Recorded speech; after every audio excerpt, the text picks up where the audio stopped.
क्या मंदिर व्यापार बना दिया है? बिल्कुल प्योर व्यापार।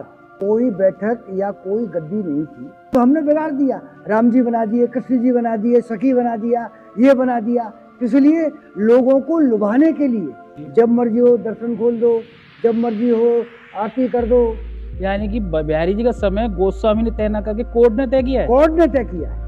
मतलब बिहारी जी की जो सेवा आज जो हो रही है वो कोर्ट के अनुसार हो रही है। बिल्कुल कोर्ट के अनुसार हो रही है। अपने कहीं भी काऊ साहित्य में ये वर्णन किया ही ना है कि ये लाला है। क्या मेरा कुंज बिहारी आज भी निधवन में है जी। वो निधवन से कहीं नहीं गया, बांके बिहारी आया है। तो हमारी भावनाओं के अनुरूप पैसा पैदा करने के लिए हम पूरे व्यापारी हो गए हैं। जैसा व्यापारी अपने दुकान को सजाता है ना तरह तरह की, वो दुकान सजा रहे हैं। तो क्या इस ब्रज का महत्व क्यों है कि हमारा लाला पैदल पैदल घूमा है, ब्रज रज में लौटा है। यही कहते हैं ना, हमने उनको कड़ामू पहना दी चांदी की। ये क्या व्यापार नहीं है? गोस्वामी समाज द्वारा उस सेवा की जाती है, वो सेवा भाव से न किए जाकर पैसे के रूप में की जाती है। पैसे के लिए हो रही है। पैसे के लिए हो रही है। पैसे के लिए हो रही है। बिल्कुल बहुत बड़ा आरोप लगा रहे हैं आप गोस्वामी समाज बिल्कुल पर। मैं बिल्कुल आप भी एक गोस्वामी हैं। हाँ मैं कह रहा हूँ मुझे प्रमाण देने की जरूरत नहीं है। लोग खुद देखें। अरे बुढ़े का दिमाग खराब हो गया है, ये पागल हो गया है। जो बात कर रहे हैं कि मंदिर के अंदर घुसते ही गोस्वामी लोग शुरू हो जाते हैं भोग लगाने के लिए, तो क्या ये मंदिर में पहले से ही विद्यमान थे? गोस्वामी कहते हैं ये तो हमारी बैठक ही है, हमारी गद्दी है। भैया कोई बैठक या कोई गद्दी नहीं थी जी। कुछ गोस्वामी गण, देखिए क्या होता था पहले, कोई काबू तो था नहीं। अधिकतर गोस्वामी आते थे वहां पर और श्रृंगार आरती करने। हाँ तो श्रृंगार आरती करने के लिए पहले से आना पड़ता था जी। और पहले कोई आरती का कोई टाइम नहीं था जी। जब मर्जी हो दर्शन खोल दो, जब मर्जी हो आरती कर दो, जब मर्जी हो। ऐसा क्यों है? ऐसा क्यों? ऐसा अपने अपनी सुविधा के अनुसार, सुविधा के अनुसार। ओके है। और इस बारे में ये मैं कोई वैसी बात नहीं कह रहा हूँ। इस बात पर कोर्ट में विवाद हुआ है, तब जाकर एक वो फिक्स हुआ है, समय फिक्स हुआ है। यानी कि बिहारी जी का समय गोस्वामी ने तय न करके कोर्ट ने तय किया है। कोर्ट ने तय किया है। मतलब बिहारी जी की जो सेवा आज जो हो रही है वो कोर्ट के अनुसार हो रही है। बिल्कुल कोर्ट के अनुसार हो रही है। और इस जब हाई पावर कमेटी ने इसको लेकर कहा कि भाई देखिए, मैंने कमेटी में भी ये बात कही थी।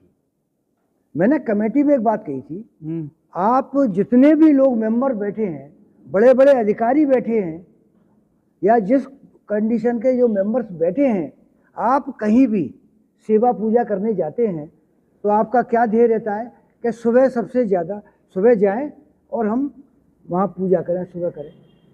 तो सुबह बहुत भीड़ बढ़ रही है, यहाँ भी यही हाल हो रहा है। तो सुबह का टाइम बढ़ाया जाए और बाकी टाइम भी बढ़ाया जाए। तो साहब ये कौन है? अरे हमारा लाला है। आपने शूटिंग करी है जी।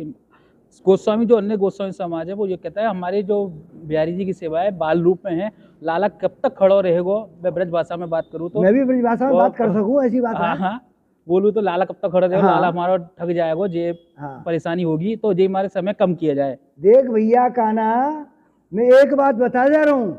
बताएं। हमारे स्वामी हरदास जी ने आज हम जो भी परंपरा है वो है, और ये उनकी एक अनमोल देन है।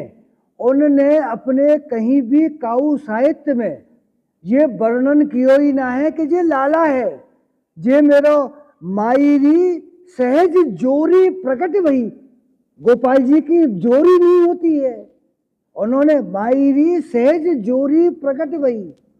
और बाकी बाद भी जो वर्णन है वो एक युवा का वर्णन है। और हमने अगर उनको लेट उठाते हैं उसका कारण ये नहीं है कि हमारा लाला सो रहा है, क्योंकि हमारी मान्यता है। देखिए मेरी मान्यता है कि मेरा कुंज बिहारी आज भी निधवन में है जी। वो निधवन से कहीं नहीं गया जी। मेरे स्वामी जी आज भी निधवन में है जी। वो कहीं नहीं गए जी। बांके बिहारी आया है। तो हमारी भावनाओं के अनुरूप। यानी कि आप दो नाम बता रहे हैं बांके बिहारी के? बिल्कुल दो नाम हैं। क्या नाम है दोनों?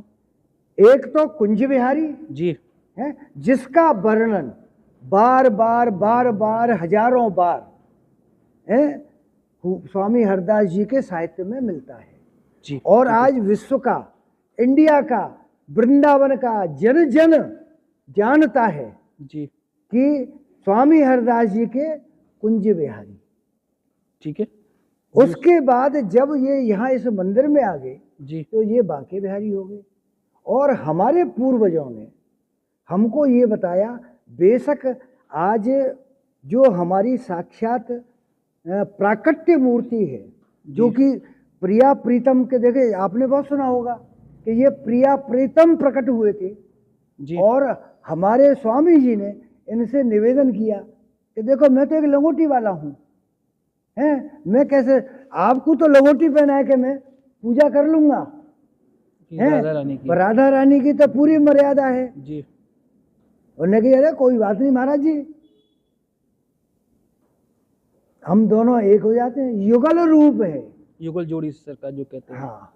और आज भी आप एक चीज देखिए, ठाकुर जी का जो डेली श्रृंगार होता है, डेली श्रृंगार होता है, परंपरागत श्रृंगार होता है। अब हमने बिगाड़ दिया, राम जी बना दिए, कृष्ण जी बना दिए, सखी बना दिया, ये बना दिया, किस लिए? लोगों को लुभाने के लिए, पैसा पैदा करने के लिए। हम पूरे व्यापारी हो गए हैं। जैसे व्यापारी अपने दुकान को सजाता है ना तरह तरह की, वो दुकान सजा रहे हैं। तो क्या मंदिर व्यापार बना दिया है? बिल्कुल प्योर व्यापार। आप नहीं देखते हैं, हमारे ही सेवायतों का आप नहीं देखते हैं, अमेज़न बना दिए हैं। आप देखिए, उसमें प्रमाण देने की मुझे कोई जरूरत नहीं है।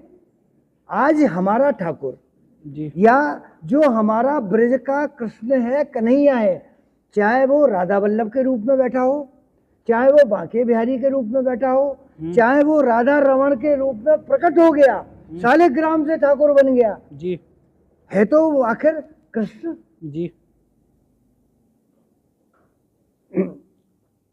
और उसका वर्णन आप प्राचीन में देखिए और ब्रज के महत्व में देखिए। हम आप लोग और ये सब कथावाचक और ब्रजवासी कहते हैं कि इस ब्रज का महत्व क्यों है कि हमारा लाला पैदल पैदल घूमा है, ब्रज रज में लौटा है, यही कहते हैं ना जी। ब्रज इसके लिए वो कोई प्रमाण देने की ब्रज मस्तक लिए वो जीवन धन्य हो जाए कहते हैं। हाँ, माथे पर लगाए तो बिल्कुल बिल्कुल।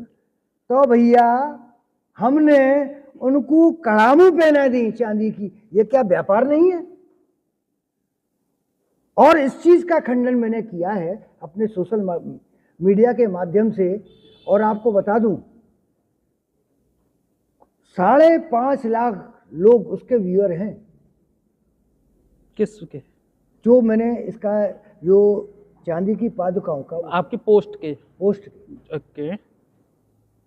तो हमारा लाला पैदल घूमा है, यही महत्व है। यानी कि आप ये कहना चाह रहे हैं जब लाला हमारा नंगे पांव घूमा तो चांदी के पादुका की जरूरत क्या थी? क्या जरूरत थी उनको पुजवा रहे ये? और देखिए मैंने जो पढ़ा, मैंने मतलब आपका कहने का मतलब ये है कि जो गोस्वामी समाज द्वारा सेवा की जाती है वो सेवा भाव से न किए जाकर पैसे के रूप में की जाती है।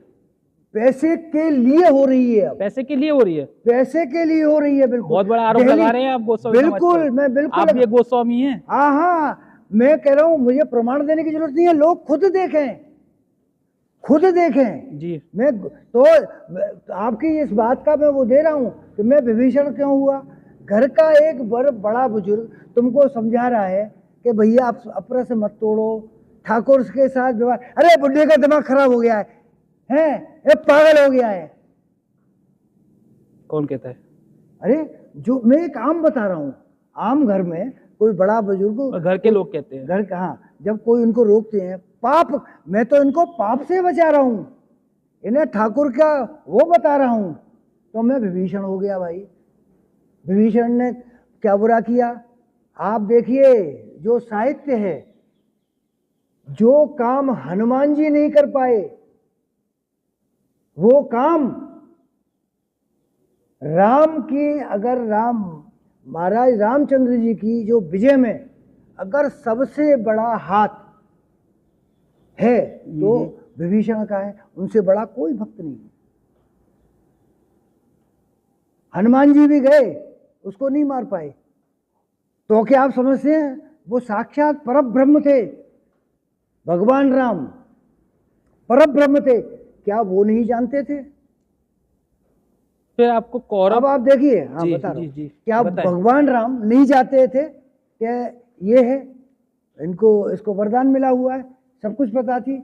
जी हमारे भगवान ने, हमारे कृष्ण ने, हमारे ठाकुर जी ने हैं अपने भक्तों को श्रेय दिलवाया है। आपको पता है, वर्णन भी है कि लंका में एक ही भवन ऐसा था जहां में राम नाम अंकित अति सुंदर, वो भक्त थे, उन्होंने ठाकुर जी की भक्ति की, जी तो उसको उन्होंने एक श्रेय दिलवाया है। सारी जनता को उन्होंने बताया, अपने भक्तों को बताया है, अपने देवी देवताओं को बताया है कि देखो ये बहुत महान है। और आप देखिए, आप विभीषण के इस पर मत जाइए, ये तो हम लोग जो छोटे मीन मेंटेलिटी के लोग हैं ना, जिनकी सोचें गंदी हैं, उनके लिए विभीषण से बड़ा कोई भक्त नहीं हुआ है।